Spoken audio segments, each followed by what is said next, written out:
इसका वही होगा। अब ध्यान दीजिएगा, सवाल बनाने से पहले क्वेश्चन को 2-3 बार पढ़ा जाता है और उसको समझा जाता है कि क्वेश्चन क्या बोल रहा है। समझे बात? तो यहाँ पे देखिए, तो सबसे पहले हम लोग लिखेंगे हल माना कि, ठीक है, दो अंकों की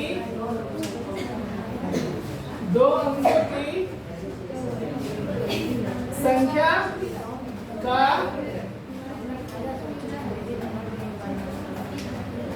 इकाई अंक बराबर x और दहाई अंक बराबर y। ठीक है, इसलिए संख्या बराबर क्या हो जाएगा बताइए? इसलिए संख्या बराबर 10y प्लस x। ठीक, तो ये संख्या हो गया 10y प्लस x। इसको हम मूल संख्या भी बोलते हैं। क्या बोलते हैं बच्चों? मूल संख्या भी बोलते हैं। ठीक है, कोई कंफ्यूजन नहीं है, सब लोग शांति बनाए रखो। ठीक है, अब हम क्वेश्चन को पढ़ेंगे। दो अंकों की संख्या अंकों के योग की 4 गुनी है। ठीक, तो पहले दो अंकों की संख्या का इकाई अंक x है, दहाई अंक क्या है? y है। तो एक हो गया, मतलब फर्स्ट केस में पहले देखिए, फर्स्ट केस में प्रश्न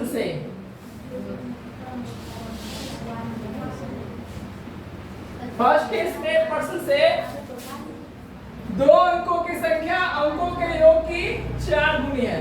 ठीक है, तो दो अंकों की संख्या क्या है? 10y प्लस x, ये 10y प्लस x है, और अंकों का योग यानी x प्लस y। ठीक है, अंकों का योग मतलब अंकों इकाई अंक और दहाई अंक यानी x प्लस y। यानी ये जो संख्या है ना, दो अंकों की संख्या का योग का कितना गुना बोल रहा है? 4 गुना। तो 4 गुना बोल रहा है, तो 4 से गुना हम किसमें करेंगे? इसमें 4 से हम गुना करेंगे। बात समझे ना? क्योंकि संख्या जो है, दो संख्या का योग का कितना गुना है? 4 गुना। तो अभी हम आपको बताएं, माना कि दो अंकों की संख्या का इकाई अंक x, दहाई अंक y, तो संख्या बराबर क्या होगा? 10y प्लस x, जो इसे मूल संख्या भी हम लोग बोलते हैं। फर्स्ट केस में प्रश्न से है कि दो अंकों की संख्या अंकों के योग की 4 गुना है। किसी योग की? अंकों की योग की। तो दो अंक है, पहला अंक x है, दूसरा अंक क्या है? y है। इसका जो है ना, ये 4 गुना है। तो 4 से बराबर समीकरण को संतुलित करने के लिए बराबर हम 4 से इसमें गुना करेंगे, तब ये बराबर होगा। ठीक है, नियम के अनुसार। तो देखिए यहाँ पर 10y प्लस x बराबर 4 से इसमें गुना करोगे 4x प्लस 4y। कोई दिक्कत? अब बताए थे x y को एक तरफ कर देंगे हम लोग, तो देखो 4x से इधर लाओ तो क्या हो जाएगा? ये माइनस 4x। कोई डाउट? अब देखिए यहाँ पे क्या है? प्लस 10y है, प्लस 10y को हम रहने देते हैं। ठीक है, प्लस x भी है, ये अपने घर में है। फिर यहाँ से y को लाए माइनस 4y बराबर 0। कोई डाउट किसी को नहीं है?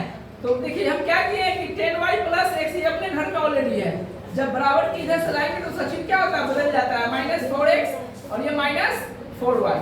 अब देखिए 4x में से x घट गया तो क्या बचेगा? Minus 3x। 10y में से 4y घट गया तो प्लस कितना? 6y बराबर 0। अब देखिए बच्चों, इसमें क्या कॉमन है? माइनस 3 कॉमन है। माइनस 3 अगर आप कॉमन लेते हैं तो ये तो हो जाएगा x का x से जाएगा, ये माइनस बाहर में कॉमन लिए तो अंदर वाला चिन्ह क्या होता है? बदल जाता है। ये प्लस में है ना, तो माइनस में होगा। 3 दूना 6, ये 2y बराबर 0।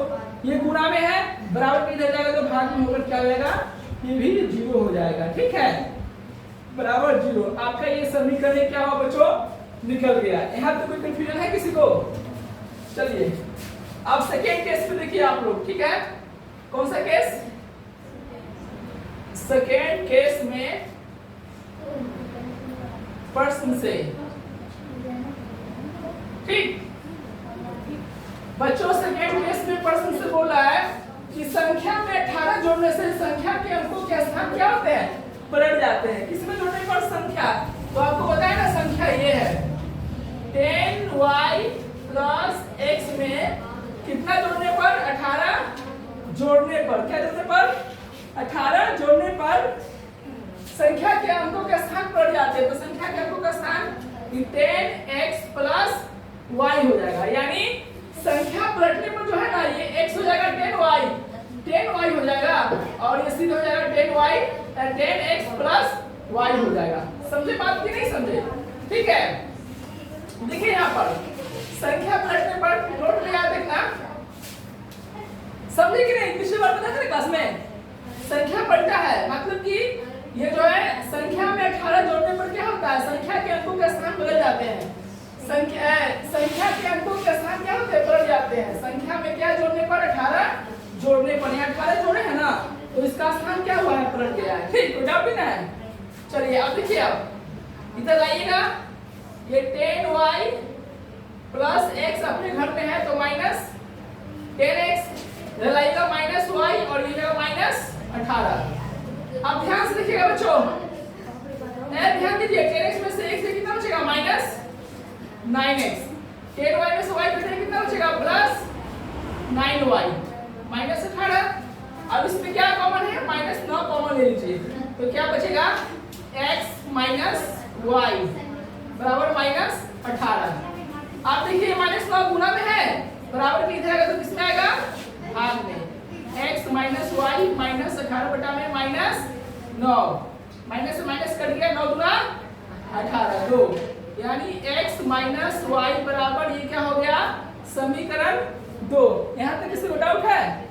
अब समीकरण 1 निकल गया, समीकरण 2 निकल गया। बात समझे कि नहीं समझे? समीकरण 2 निकल गया। अब यहाँ से आप लोग x y का मान आराम से निकाल सकते हैं, ठीक है। देखिए आपको हम बता रहे हैं कैसे निकालेंगे, ध्यान दीजिएगा बच्चों, ठीक है।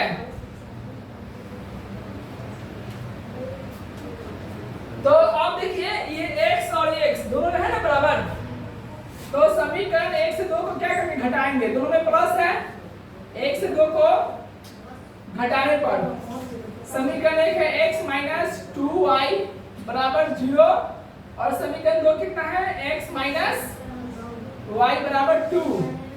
घटाने पर नीचे वाला चिन्ह क्या होगा, उलट जाएगा, ये घट गया, माइनस 2y। अब देखिए ये केवल दिखाने के लिए माइनस है, क्या बचेगा, माइनस y, 2y में से y घट जाएगा माइनस 2y में से, और यहाँ बचेगा माइनस 2, माइनस से माइनस कट गया, y बराबर क्या बचा बच्चों, 2, ठीक। अब y का मान समीकरण 1 में रख दीजिए। अब y का मान समीकरण 1 या 2 में रख सकते हैं, कोई फर्क नहीं पड़ता, आंसर का मान उतना ही आएगा। समीकरण 1 में रखने का मान 1 में रखिए, 2 में रखने का मान है 2 में रख दीजिए, 2 में रख देते हैं। y का मान समीकरण 2 में रखने पर, तो बच्चों समीकरण 2 क्या है, x माइनस y बराबर 2। यहाँ y का मान 2 आया है, x माइनस y की जगह 2 डाल देंगे क्योंकि मान उसका 2 है, x बराबर 2 प्लस 2, x और कितना हुआ 4, x का y का मान निकल गया। अब क्या पूछा है, संख्या बराबर, क्या पूछा हमको, संख्या बराबर व्हाट, ये पूछा है। इस प्रकार संख्या बराबर, इस प्रकार संख्या बराबर क्या आता है, 10y प्लस x है, तो 10 y का मान तो बच्चों कितना आया है, 2 आया है, x का मान कितना आया है, 4, 10 को 2 बार गुणा कीजिएगा, होगा 20 प्लस 4 बराबर क्या हो गया, 24। समझ में आई ये बात, ये हुआ इसका आंसर, ठीक है। हाँ एक बच्चे बोल रहे थे कि सर ये संख्या पलटने पर उसी क्लास में नहीं आए थे, तो बताते देखिए यहाँ पर ध्यान देखिए, जो संख्या है ना, संख्या को पलटने पर, संख्या का स्थान पलटने पर संख्या बराबर क्या आ जाएगा, संख्या का स्थान बड़ी संख्या देखिए 10x प्लस y, ये दोनों को पलट दिए ना। और कोई डाउट है कहीं पे किसी को? समझा गया बढ़िया से? प्रोसेस समझा गया ना सबको? चलिए ठीक है। गर्मी काफी थी,